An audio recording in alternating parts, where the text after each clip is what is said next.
नमस्कार दोस्तों, आज हम बात करने वाले हैं टॉप लार्ज कैप फंड्स के बारे में। 4 लार्ज कैप फंड्स आज आपको दिखाने वाला हूं, पूरा कंपैरिजन के साथ। ये वीडियो के अंदर पूरी टेक्निकल डिटेल्स लेकर के आया हूं ताकि आपको पता चल सके कि कौन से लार्ज कैप फंड अभी बहुत अच्छा परफॉर्म कर रहा है, किस में इन्वेस्ट करना चाहिए, क्या कंपैरिजन सिनारियो बन रहा है, किसने कितना रिटर्न अच्छा दिया है। और अगर आप कुछ पैसा इन्वेस्ट करते हैं तो 4-5 साल के बाद में कौन सा फंड क्या पैसा बना के आपको देने वाला है। तो वीडियो बहुत ही इंटरेस्टिंग हो सकता है आपके लिए अगर आप म्यूचुअल फंड का पोर्टफोलियो डिजाइन करना चाहते हैं या म्यूचुअल फंड के अंदर इन्वेस्ट करने का सोच रहे हैं। तो वीडियो को पूरा जरूर देखिएगा। साथ में ऐसे ही वीडियोज इस चैनल पे आते रहते हैं, तो नीचे वाला जो लाल कलर का सब्सक्राइब का बटन है उसको भी दबा दीजिए ताकि ऐसे ही वीडियोस आप मिस ना कर सके और ऐसे ही वीडियोस में जो जानकारी है उसका लाभ भी आपको मिल सके। तो यहाँ पे मैं कुछ ग्राफ्स आपको दिखा रहा हूँ। 4 म्यूचुअल फंड की आज बात करने वाले हैं, जिसके अंदर पहला म्यूचुअल फंड है Nippon India large cap fund, SBI blue chip fund, ICICI prudential blue chip fund और Canara Robeco blue chip fund.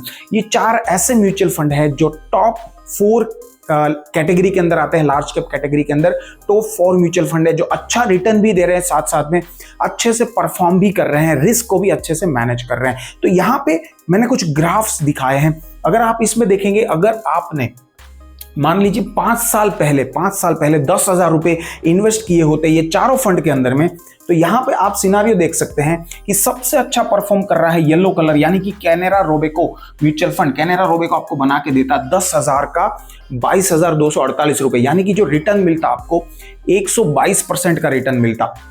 और सिमिलरली अगर आप ये वाला कलर देखेंगे SBI ब्लू चिप फंड, तो ये 110% का रिटर्न देता। इसके साथ ICICI प्रूडेंशियल की अगर बात करें तो 108% का रिटर्न देता। और अगर निप्पॉन इंडिया की बात करें तो 118% का रिटर्न आपको बना के देता 5 साल के बाद में। चलिए, ये तो रिटर्न की बात हो गई, आगे और भी अच्छे से रिटर्न की बात करेंगे, लेकिन यहाँ पे इस चारों म्यूचुअल फंड का जो कंपैरिजन है वो जरा देख लेते हैं। बड़ी बड़ी चीजें बताऊंगा, अगर कुछ डाउट आपको कहीं पर भी आता है तो कमेंट बॉक्स में मुझे जरूर पूछिएगा। तो यहाँ पे देखिए, कैटेगरी तो है इक्विटी लार्ज कैप फंड। थोड़ा सा कलर चेंज कर लेता हूँ यहाँ पे। इसके साथ अगर आप फंड की एज देखेंगे, सभी फंड की एज 10 साल है। फंड की साइज देखिए, सबसे बड़ी साइज यहाँ पे है ICICI प्रूडेंशियल की 41,800 करोड़ का AUM फंड साइज है जो मैनेज हो रहा है। इसके साथ सेकंड नंबर पे है SBI ब्लू चिप फंड जो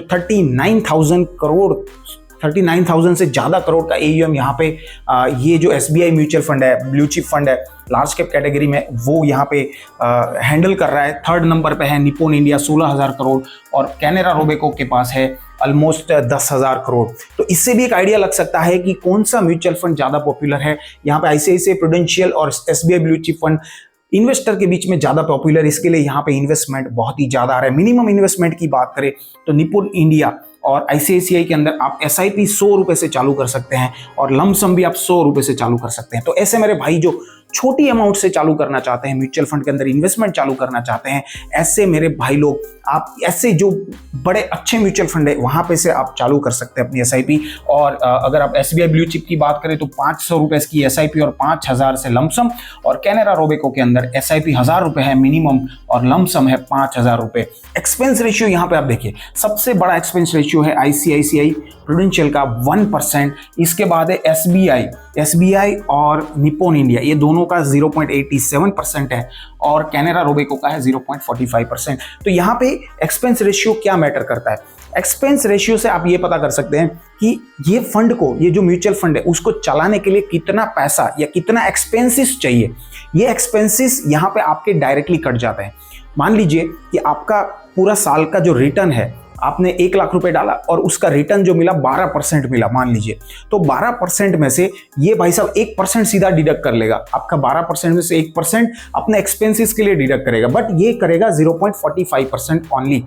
तो आप इससे आइडिया लगा सकते हैं कि अगर मैं कम एक्सपेंस रेशियो वाले म्यूचुअल फंड में इन्वेस्ट करता हूं तो मुझे रिटर्न थोड़ा अच्छा देखने को मिलेगा। लेकिन ऐसा बिल्कुल नहीं होता है कि कम अगर आपका एक्सपेंस रेशियो है तो रिटर्न अच्छा ही मिलेगा। हो सकता है कि ओवरऑल रिटर्न इसने अच्छा दिया हो, मान लीजिए इसने 13% रिटर्न दिया हो, इसने 10% ही रिटर्न दिया हो, तो उस केस में भी आपका लॉस हो सकता है। तो ऐसा बिल्कुल मत समझिए, बट ओवरऑल आप जब भी कोई इन्वेस्टमेंट करने का प्लान करते हैं तो एक्सपेंस रेशियो को जरूर ध्यान में रखिए। एग्जिट लोड सब में 1% ही है। Benchmark index S&P BSE 100 India TR INR सब में कॉमन यहाँ पे दिखता हुआ नजर आ रहा है। चलिए नेक्स्ट स्लाइड पे चलते हैं। अब यहाँ पे हम लोग बात करते हैं होल्डिंग के बारे में। ये बहुत ही इंपॉर्टेंट है। जैसे आप अगर एक कैटेगरी के अंदर सारे म्यूचुअल फंड देखते हैं तो होल्डिंग ऑलमोस्ट सभी शेयर्स एक जैसे ही आपको दिखने वाले हैं। कुछ शेयर्स ऊपर नीचे होते हैं, तभी उसका जो रिटर्न होता है थोड़ा सा ऊपर नीचे रहता है। अब आप यहाँ पे देख लीजिए नंबर ऑफ होल्डिंग्स, तो निप्पॉन इंडिया ने 29 यानी 29 शेयरों के अंदर इन्वेस्टमेंट किया है। आईसीआईसीआई प्रूडेंशियल ने 36 शेयरों के अंदर किया है।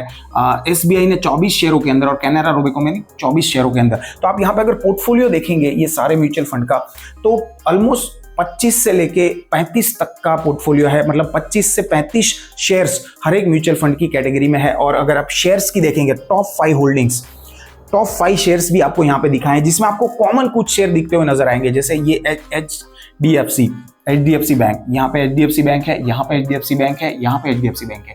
और अगर उसमें अलोकेशन भी आप देखेंगे 9.71%, 10%, अराउंड 9.6% और इसका है 5.91%। इसके अलावा दोस्तों अगर आप देखिए आईसीआईसीआई बैंक 6.5, यहाँ पे देखिए आईसीआईसीआई बैंक नंबर 1 पे, यहाँ पे अलोकेशन ज्यादा है। इसके बाद आईसीआईसीआई बैंक, और यहाँ पे भी अगर आप देखेंगे तो नीचे कहीं पे भी आपको आईसीआईसीआई बैंक दिख जाएगा। लार्सन एंड टूब्रो, एलएनटी आपको यहाँ पे दिख रहा है।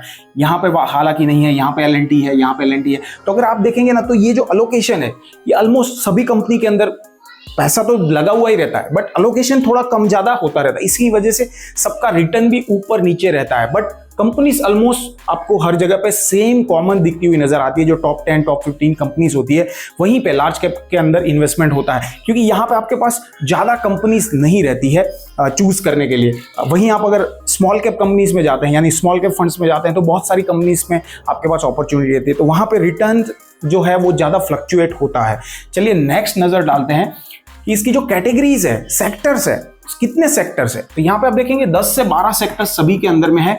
और टॉप सेक्टर्स यहाँ पे दिखाए, टॉप 3 सेक्टर्स कौन से हैं? फाइनेंशियल्स है, कंज्यूमर्स है, यहाँ पे आप देखिए फाइनेंशियल्स है, एनर्जी, टेक है। यहाँ पे आप देखिए फाइनेंशियल, कंज्यूमर सब में आपको कॉमन दिखता हुआ नजर आएगा। यहाँ पे टेक जो है उसका लोकेशन यहाँ पे 12% है, बट यहाँ पे भी रहेगा। जैसे देखिए यहाँ पे 10% है, इसमें भी रहेगा, बट थोड़ा कम परसेंटेज में रहेगा। तो ये आप देख सकते हैं। अब यहाँ पे देखिए इक्विटी एंड डेब्ट, इसको मैनेज करना आना चाहिए म्यूचुअल फंड को। तो वो थोड़ा सा देखते हैं कि इक्विटी में एलोकेशन कितना होना चाहिए, कितना कैश होल्डिंग आपके पास रखना है, क्योंकि एग्जिट बढ़ती है कोई ऐसे टाइम पे जब म्यूचुअल फंड ज्यादा सेल आउट होते हैं, तो उस टाइम पे आपके पास कैश भी होना चाहिए वो लोगों को पैसा देने के लिए। तो यहाँ पे आप देखिए इक्विटी कितनी है, जितनी ज्यादा इक्विटी रहती है यानी कि आपके पैसे जो है वो इन्वेस्टेड है, आपके पैसे इन्वेस्टेड है तो रिटर्न भी आपको अच्छा मिलेगा। तो आपकी इक्विटी भी अच्छी खासी होनी चाहिए। देखिए यहाँ पे 99.51% इक्विटी है। तो आप एक अंदाजा लगा सकते हैं कि जितना पैसा इन्वेस्टेड है उतनी रिटर्न मिलने की संभावना ज्यादा है, तो इसका रिटर्न ज्यादा हो सकता है, आप ऐसा अंदाजा लगा सकते हैं। सिमिलरली आप आईसीआईसीआई प्रूडेंशियल देख लीजिए, 89.75% इक्विटी है, यानी कि 11% पैसा, अराउंड 10.5% पैसा जो है वो इक्विटी के अंदर नहीं है, यानी कि शेयर मार्केट में नहीं लगा हुआ है। सिमिलरली एसबीआई का देख लीजिए 94% और इसका 95%। आप ओवरऑल एक अंदाजा लगा सकते हैं कि कंपनीज जो होती है 3 to 5% पैसा जो है वो कैश होल्डिंग में रखती है, बाकी का जो पैसा है वो इक्विटी के अंदर इन्वेस्टेड होता है। चलिए पी रेशियो देख लीजिए, P ratio price to earning ratio. तो पी रेशियो जितना ज्यादा होता है उतना आपको पर शेयर अर्निंग जो है वो ज्यादा मिलेगी। तो उस हिसाब से अगर आप देखेंगे पी रेशियो इसका 22.76 है, इसका 22 है, इसका 27 है और इसका 24 है। पी रेशियो के ऊपर अलग से अगर आप जानना चाहते हो तो मुझे बताइएगा, उसके ऊपर आर्टिकल एक वीडियो लेकर के आ सकते हैं, और आप गूगल भी कर सकते हैं या अलग से वीडियोस भी देख सकते हैं, आपको आइडिया लग जाएगा पी रेशियो क्या होता है। इसके बाद में रिटर्न की बात करते हैं, ये बहुत ही इंपॉर्टेंट है। ज़्यादातर मैं जब रिटर्न की बात करता हूं तो मैं लॉन्ग टर्म सोचता हूं, हालांकि हम लोग 10-15 साल की बात नहीं करते, हम लोग 3 से 5 साल की बात करते हैं। तो रिटर्न जब भी आप कोई भी म्यूचुअल फंड का देखिए या कंपेयर करिए, 3 से 5 साल का ही करिए, इससे आपको आइडिया लगेगा। इससे कम में मत जाइए, 1 साल का, 6 महीने का क्या, 3 महीने का क्या, 50% भी होने दो, कोई फर्क नहीं पड़ता, बट लॉन्ग टर्म का क्या रिटर्न है उससे फर्क पड़ता है। निप्पॉन इंडिया का देखिए 3 साल का रिटर्न है 30%, 24% है आईसीआईसीआई का, एसबीआई का 22% और कैनरा रोबेको का 19%। आप देखिए इधर से बढ़ रहा है, मतलब यहाँ पे सबसे ज्यादा है। 5 साल का रिटर्न अगर आप देखेंगे 17% है निप्पॉन का, 16% आईसीआईसीआई का, 16% एसबीआई का और 17.5% कैनरा रोबेको का। तो यहाँ पे अगर आप देखेंगे सबसे ज्यादा रिटर्न है इसका और इसका, उससे ज्यादा अंतर नहीं है, बाकी सब 16-16 पे है, तो ऑलमोस्ट 1% का डिफरेंस है। सिमिलरली 3 साल पे देखेंगे तो इसका रिटर्न सबसे ज्यादा है 30%, बाकी ये 24% है, 22% है, 19% है।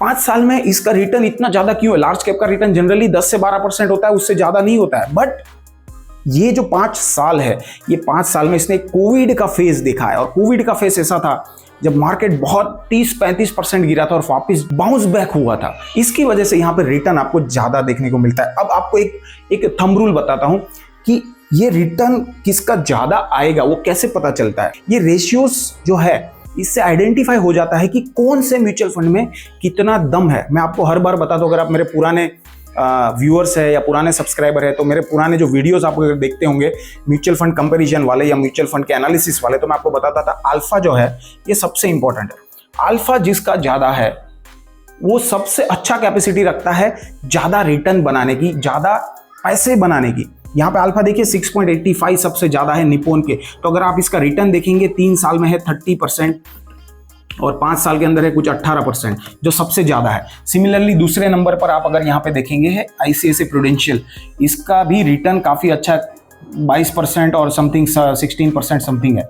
सिमिलरली इसका 1.6 है, इसका 0.4 है, ये कम अल्फा है। तो प्रीफर ज्यादा यही होता है, अच्छी कंपनी पकड़े, अच्छा अल्फा देखें और 3 साल और 5 साल लंबा टाइम ड्यूरेशन देके उसमें इन्वेस्ट करें। तो अगर आप मुझे बोलेंगे 4 फंड में से मैं पहले किसको प्रेफरेंस दूंगा, मैं पहले निप्पॉन इंडिया को दूंगा, फिर ICICI प्रूडेंशियल को दूंगा। तो इस हिसाब से आप अपने लिए इन्वेस्टमेंट अगर करना चाहते हैं तो अपने लिए ऐसे जो कंपैरिजन है वो कर सकते हैं। आजकल बहुत सारी वेबसाइट है जहां पे आप ऐसे कंपैरिजन करके भी एनालिसिस खुद से कर सकते हैं। लेकिन अगर आप खुद से मेहनत नहीं करना चाहते हैं तो मैं हूं ना, ये चैनल पे हम यही चीज करते रहते हैं। तो आप मुझे कमेंट बॉक्स में जरूर बता सकते हैं कि आपको किस चीज का रिव्यू चाहिए, किसका कंपैरिजन चाहिए, या कौन से पर्टिकुलर सिंगल म्यूचुअल फंड का रिव्यू चाहिए।